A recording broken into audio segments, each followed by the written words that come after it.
Are we seeing the first signs of the end of what we all refer to as the golden age of guitar gear? I've been doing YouTube for 8 years and I have over 600 demos on this channel, all related to guitar, amplifiers, and pedals. And for the last 2 years, I've been noticing a lack of interest from the audience, meaning you, but I'm also noticing that the industry is having a shift. So I'm not trying to be clickbaity. I'm not trying to stir up the pot for no reason. There's some things that I think we can all observe. I'm going to be pointing them out in this video. So if you're interested in that, my name is Jonathan. This is TL Toneworks, and let's dive right into it. Now, if you just want to jump to any section of this podcast episode, you can use the chapters. Everything is timestamped. For those of you who are like, what are you talking about? Like, what is this golden age of guitar gear? What does that even mean? Personally, I didn't coin the term. It's something that's been said for a few years now.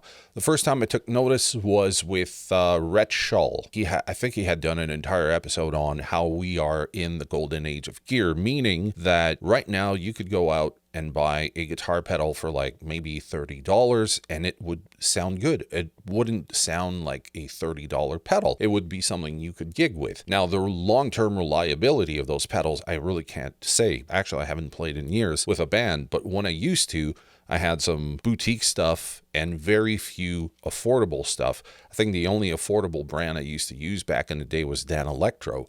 But since then, we have Behringer, Joyo, NewX, Sonic Cake. I mean, there's all these different companies out there. And this means that you and I, as consumers, we can go out, buy beginner stuff, intermediate, or pro level, and they're all actually really good, starting from the bottom up. And the gap that used to exist between the really affordable stuff and intermediate is getting narrow. And the gap between the intermediate and the pro stuff is also getting a bit narrower, meaning that we as consumers get to benefit from having better gear. But we're not the only ones benefiting from this. Music stores, if they're selling some of those really affordable pedals, guitars, and amps, they make way more money typically on those than they will with Gibsons and Fenders. So everyone has been benefiting from what we all refer to as the golden age of gear. But we're seeing signs now that something is changing.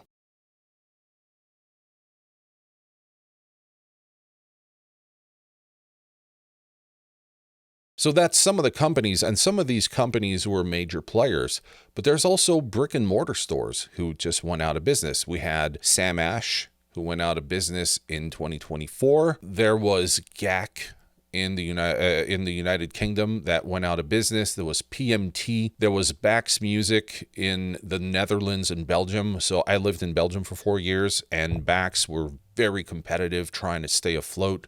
Sadly, they went out of business as well. Now, another company that closed down that wasn't on this list is Steve's Music.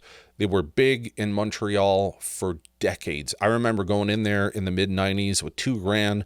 I got a early 70s Rickenbacker.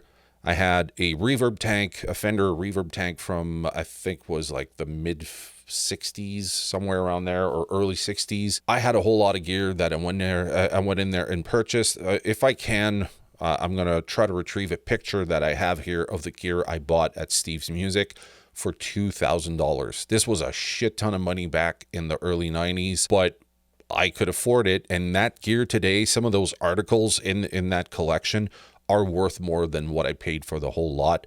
So yeah, times have changed, but yeah, Steve Music was big in Montreal. They were super, super cool store. And that one kind of hit close to home. When you see that, you go, shit, man, I remember going in there and they were iconic. And this is just how it affects me as a Canadian right here. So imagine like Bax Music and, PMT and all those other companies that just close up shop. It hits people in a different way. Lets you know something is going on.